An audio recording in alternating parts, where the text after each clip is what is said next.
Hello everyone, let's solve the problem number 5 in resultant stresses at a section. Let's read the question. A pre-stressed concrete beam of a section 200 mm wide and 300 mm deep is used over an effective span of 6 meters to supported at an imposed load of 4 kN per meter. So the given section is a rectangular section with the dimensions of 200 mm wide and 300 mm deep. So the live load on the beam is 4 kN per meter and the length of the beam is 6 meters, means span of the beam is 6 meters. The density of the concrete is 24 kN per meter cube. At the center of the span section of the beam, find the magnitude of a concentric pre-stressing force necessary for zero fiber stress at the soffit when the beam is fully loaded. So he is asking concentric pre-stressing force. Concentric means the pre-stressing cable along with the direction of neutral axis.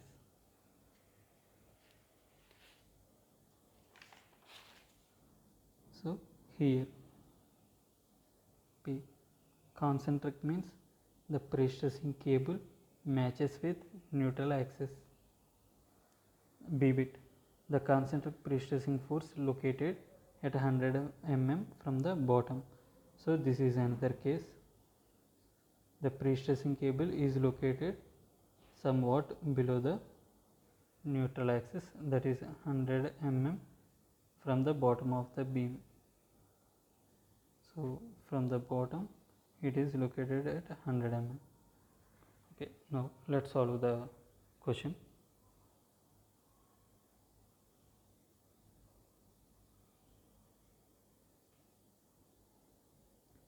Let's calculate the area of the cross section. 200 into 300, that is 6 into 10 power 4 mm square.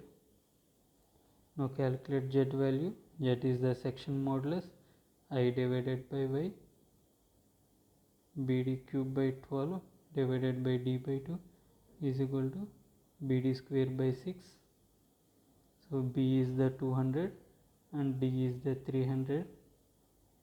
So Z value is 3 into 10 power 6 mm cube. Now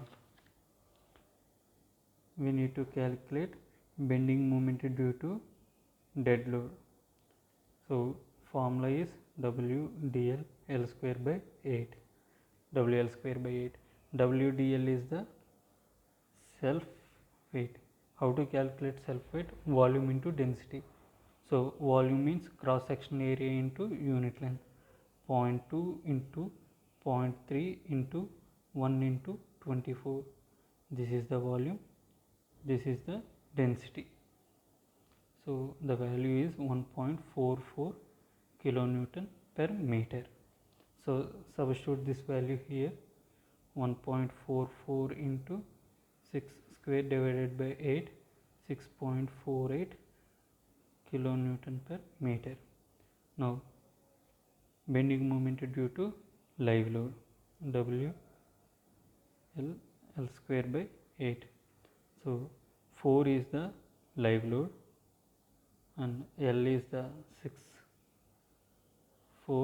square by 8 equal to 18 kilonewton meter.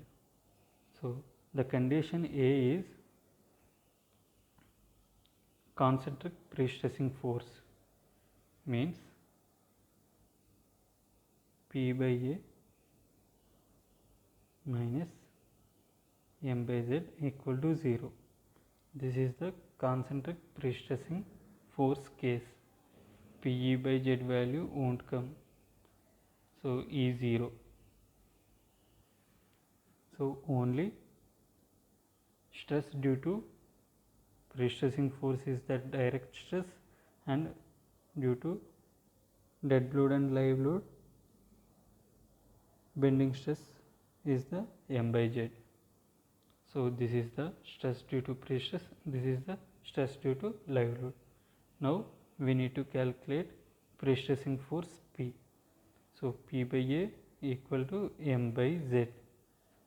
Then P is equal to M by Z into A. P is equal to M means total moment.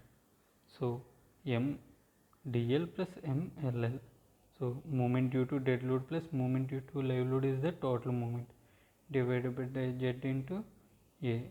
Let's substitute the all values here. So P is equal to 6.48 plus 18 is the total moment into 10 power 6 and converted into kilonewton meter into Newton mm divided by Z value 3 into 10 power 6 into 6 into 10 power 4. This is the area. So total P is equal to 489.6 kilonewton. So this is the answer for A. Now B. In this case he is asking to calculate the pre-stressing force P when it is located at the 100 mm from soffit of the beam. Here the condition is P by A plus PE by Z minus M by Z is equal to 0. Here eccentricity is gain. So eccentricity is 50 mm. Total depth is 300 mm. Now take P common, 1 by A plus E by Z equal to M by Z. Now substitute the all values here. P 1 by A is 6 into 10 power 4 plus E is 50, Z is 3 into 10 power 6 equal to M by Z. M by Z value we already found. So M is the total moment. Total moment means 6.48 plus 18 into 10 power 6 divided by Z is the 3 into 10 power 6. So when we take this term into this side, P value will come. P is the 244.8 kilonewton.